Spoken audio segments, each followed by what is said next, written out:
ubwo rero mwese mwasamiye hejuru u Rwanda muruteza iminsi ngo ruraje rusebe ko nta n'ubwenge mugira butekereza. Ni gute ushobora kuba uhetswe n'ingobyi uri umwana muzima utekereza ukajya wifuza ngo ya ngobyi uhetswemo nitabukemo kabiri? Asege Jeskizo arababwira ariko ntimwumva, dore ko munamutera n'umujinya bityo akanabatuka. Yabatuka ngababwiye nabi. Nubwo asohoka ibaruwa yandikishije zahabu, nta baruwa nimwe ifite ubutware, ifite ubushobozi bwakora Rusesabagina. Kariho hantu ndeba nkavuga nti nta kigenda, mwarashize ubwonko bwanyu bwarashiririye, ibitekerezo byanyu byaragiye birarokinga bijya hasi, bijya mu bukonje, biragenda bitora uruhumbu, biragenda bituma ubuzizi buvaho, biragenda bitumaho bitanya no gutonyoroka bwa busimba mutazi buturuka ku kintu cyaboze.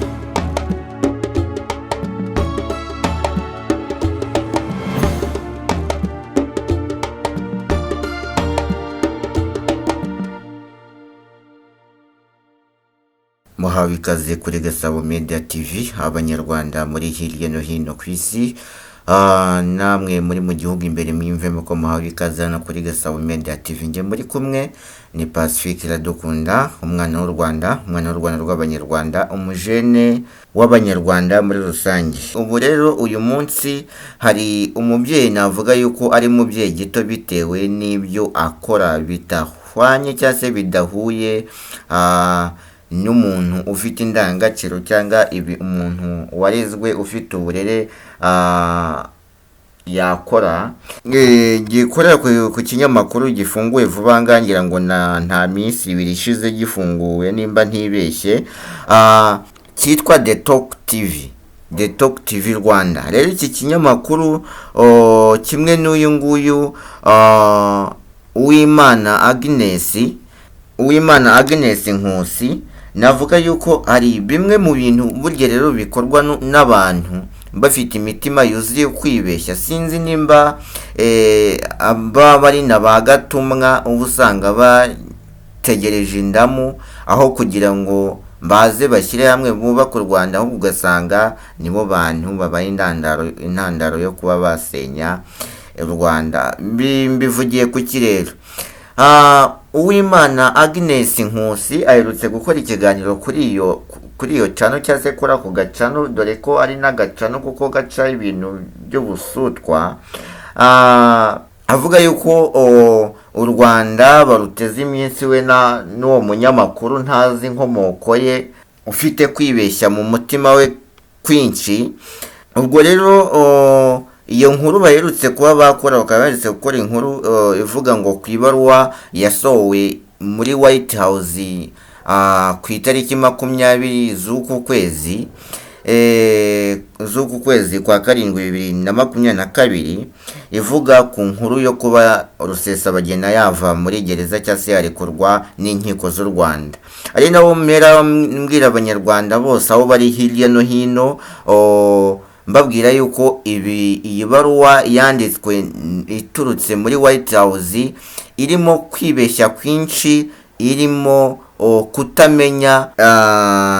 Navuga yuko yanditswe n'abantu ntatinya kuvuga yuko ari abantu usanga babeshya yuko baharanira amahoro ku isi, nyamara hari ibindi bintu ubu usanga bagendereye ku ruhande. Kubera iki? Reka mbibutse yuko u Rwanda atari igihugu cy'ubukoloni u Rwanda ni igihugu cyigenga, ni igihugu kiyoborwa n'abanyarwanda, ni igihugu kigendera kuri demokarasi y'ubumwe nyarwanda. Ibi bintu bivuze kubw'impamvu imwe, kubw'ibi bigarasha uba usanga bitega u Rwanda iminsi, ngo Amerika iravuga, ngo Ubufaransa bwavuze n'ibindi. Ibyo byose ni imvugo z'ubugoryi, ni ukwibwira cyangwa se ni ibyiyumvo by'abayobe by'abantu bayobye mu bwonko, mu bitekerezo, badatekereza, badafite ubwenge buzima bwo kubasha kugira vision nziza. No, navuga yuko nitesha agaciro, bataye agaciro bitewe n'imvugo zabo n'ibikorwa byabo n'ibyo bibwira. Erega burya ari ibintu wibwira ugasanga bigutesheje ikuzo,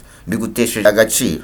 Bityo rero Uwimana Nkusi Agnes, ubundi nakomeje kuba nareba nkavuga nti uko byasa kose birashoboka yuko yaba ari indamu, ariko burya indiroshya, bajya bavuga ngo indiroshya, hari ikinamico nigeze kumva bitaga Nzoga Iroshya, burya nanone indiroshya. Uwimana Agnes, ibintu muherutse kuba mwakorana kimwe n'iyo ngirwamunyamakuru, dore ko ufite indangagaciro za kinyarwanda atatinyuka ngo ajye muri ibi bintu by'ibigarasha ngo yiyunge n'abifuza guhungabanya umutekano nyarwanda. Rusesabagina ntazigera arekurwa na leta y'u Rwanda. Reka mbibabwire, ntazigera arekurwa na leta y'u Rwanda. Ayo mabaruwa nubwo hazi ibaruwa ivuye he, nta baruwa ishobora kuba yakandikwa ngo ikure umunyabyaha. Abenshi bazi yuko ari umunyabyaha, twese tuzi ko ari umunyabyaha, ngo imukure muri gereza ataryojwe ibyo yakoze. Ubwo rero mwese mwasamiye hejuru, u Rwanda muruteze iminsi, ngo ruraje rusebe, ngo u Rwanda niruteze guseba, mwankorama bimwe, mwanjiji imwe. Nimushaka mubirakariremo ngo nuko mbisi injiji, kuko nta kuntu umwene gihugu, umuntu ukunda igihugu cyangwa se ubeshya ko ngo ari ku ruhande rwo kugarura amahoro, nyamara nta n'amakuba ari mu gihugu cyangwa nta n'imidugararo iri mu gihugu, ushobora ukumva aratombotse, avuze ijambo, ubona yuko yizihiye, ngo u Rwanda ngo rwenda guseba. Ni nko kuvuga ngo data ngo yenda guseba, mama yenda guseba. Niko ko nta n'ubwenge mugira butekereza. Ni gute ushobora kuba uhetswe n'ingobyi, uri umwana muzima utekereza, ukajya wifuza ngo ya ngobyi uhetswemo nitabukemo kabiri, ukajya wifuza ngo ya ngobyi umubyeyi aguhetsemo niyijishure. Mbese yakijishura, amakuba yagera kuri ya ngobyi, cyangwa yagera kuri wowe uri muri iyo ngobyi. Niho hantu ndeba nkavuga ati, aba bantu burya nta bitekerezo bizima bagira. Kuba nabita injiji, kuba nabita abapfapfa, kuba nabita hoya, mwaje mukubaka igihugu mukava mu bujiji nk'ubwo ngubwo. Dore murakomeza mukora inkuru mwahiye iminwa yanyu. Reka sinakubeshya ngo muri gushishikariza urubyiruko ngo n'abandi. Aba bantu nta bwenge bagira. Murebe iby'u Rwanda tugezeho, murebe ibikorwa remezo by'igihugu cyacu, murebe umutekano ku isi. Nta gihugu kirimo amahoro nk'u Rwanda, ndetse nta n'ahantu satani yabona yamenera. Ibishitani biri muri mwebwe ni amadayimoni, ni amagini ari muri mwebwe. Nta hantu ayo magini yabona yamenera ngaze ahungabanya umutekano w'abanyarwanda. Kera mwarabikoze, ariko byabaye ngombwa yuko muteshwa. Mwebwe murangiriza, murashaka gukura abanyarwanda amata ku munwa. Ariko se izo revolution mura muvuga mu banyarwanda, mu rubyiruko twebwe tubarebye turayoberwa rwose, turabareba. Burya babuze abo bita amapanji. Mwebwe muri amapanji mabi, muri amapanji butwi, muri amapanji. Twari twarabuze umuntu twakita ipanji by'umwihariko. Burya Uwimana Agnes nawe wabipanje, wavuye mu bintu kuko nta mubyeyi muzima, umubyeyi wahetse, umubyeyi wonkeje, watinyuka gukora ibintu nk'ibyo ngibyo bikora bataye umuco n'uburezi. Ngiye Pacifique, ngiye mbabwirira aho ngaho, mbabwirira aho ngaho nkababwira ibintu bigaragara. asege Jeskizo arababwira ariko ntimwumva, dore ko munamutera n'umujinya bityo akanabatuka, yabatuka ngababwiye nabi ngo yataye umuco.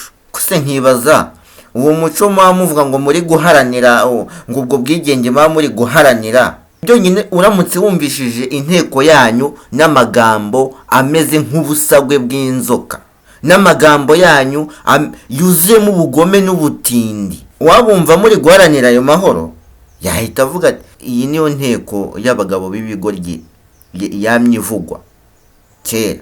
Burya abagabo b'ibigoryi iyo bikusanyiriza hamwe bavuga amagambo yuzuye ubugoryi n'ubutindi nk'ayo ngaho mufite. Abanyarwanda ntimuzabashobora, ndabibabwiye.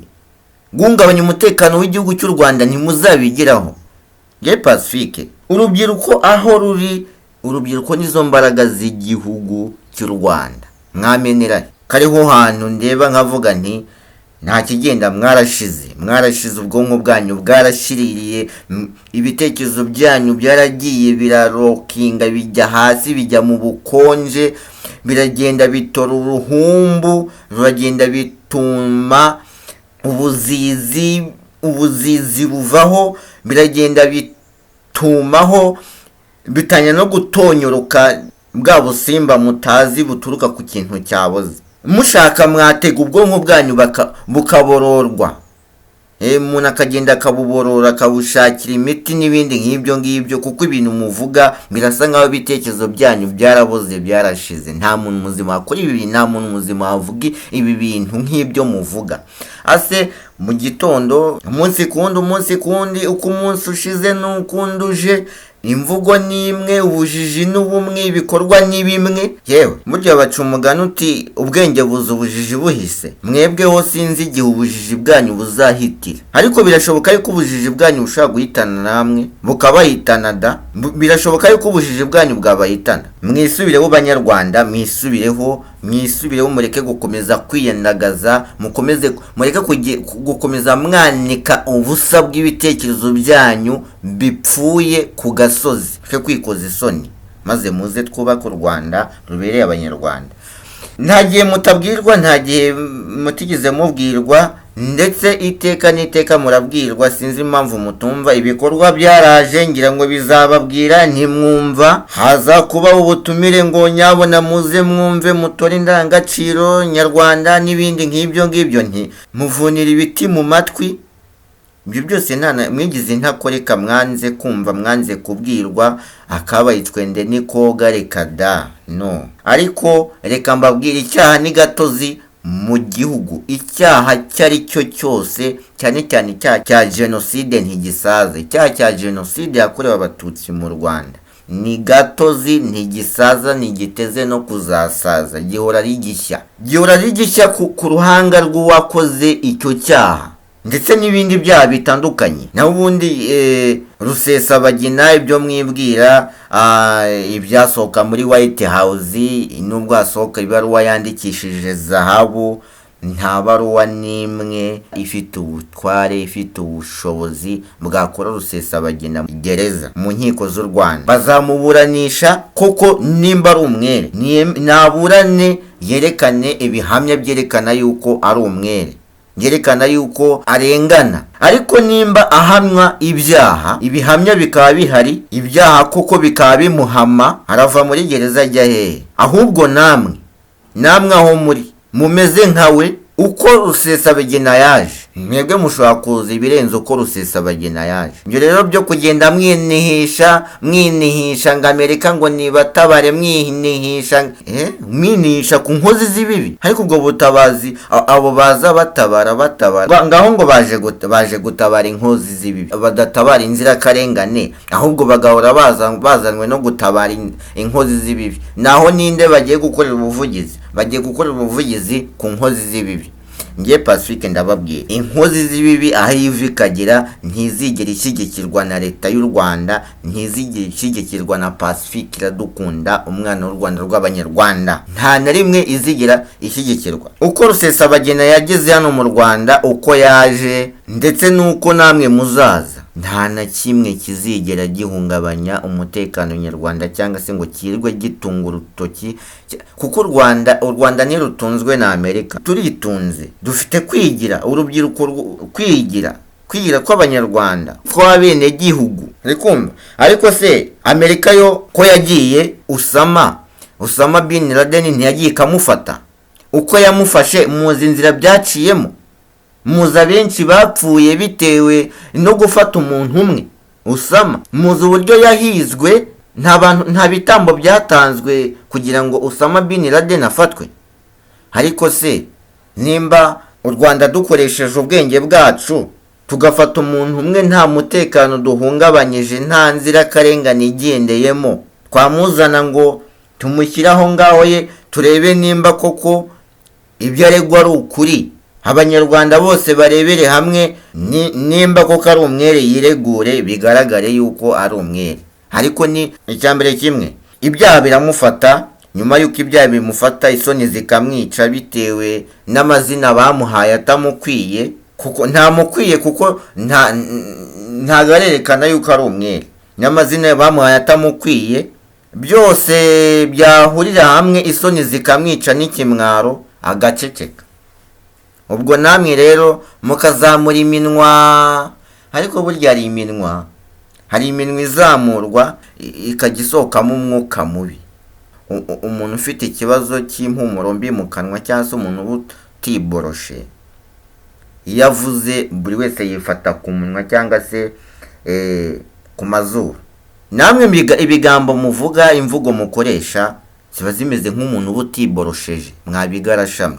Imvugo mukoresha yaba ari ba Nkusi Agnes, ba Padiri Nahimana Thomas Ngirwa Padiri, Mukankiko w'umutabazi, nimba atabara iki byaranyobeye, nimba atabara abasazi dore ko ari n'umusazi, bamusabye Imana Gaspard, bose imvugo zabo zifite impumuro mbi ziranuka, kuko ntago ari imvugo zizihira abanyabwenge. Dore ko niyo mwumvishije imvugo z'ubwenge zitizihirwa na gato mu matwi yanyu. Ese kumva imvugo z'ubupfapfa n'ubuhoni zo kugoreka amateka n'ibinyoma. Ariko Pacifique mpabereye kugira ngo urubyiruko mirwa muyobya mbagarure mu murongo. Urubyiruko muri hirya no hino muzirikane kandi mumenye ko aba bantu bose baratanye bavuye mu murongo. Imvugo zabo ntizihesha icyubahiro, nta ndangagaciro bafite. Ikindi kandi amagambo yose bavuga yuzuyemo ubujiji, kutamenya ndetse no kwiyobagiza nkana, bityo akanwa kabo kakaba umuyoboro wo kuba babasha kuyobya ubwenge bwanyu cyangwa se ibitekerezo byanyu mu rwego rwo kubangisha igihugu. Nta gihugu cyagereranywa n'u Rwanda. U Rwanda ni igihugu kigendwa ijoro n'amanywa. Muri Afurika ndetse no ku isi nta gihugu kimeze neza nk'u Rwanda. Rero abashaka u Rwanda barwifuriza inabi, ndakurahiye nta hantu bazarubona, ntaho barukura. Ariko banyarwanda muri hirya no hino hambwira ati muze musure igihugu cyanyu, ntago mwahejwe, uretse abo biheje. Mwebwe naho mwahejwe, muzaze musure igihugu cyanyu, muze mube mu gihugu, apana gusazira ishyanga. Nari Pacifique, mwakoze gukurikirana Gasabo Media TV GMT. Ariko Uwimana Agnes Nkusi, rwose wisubireho ku ibintu ntago bikwiye mu muco nyarwanda.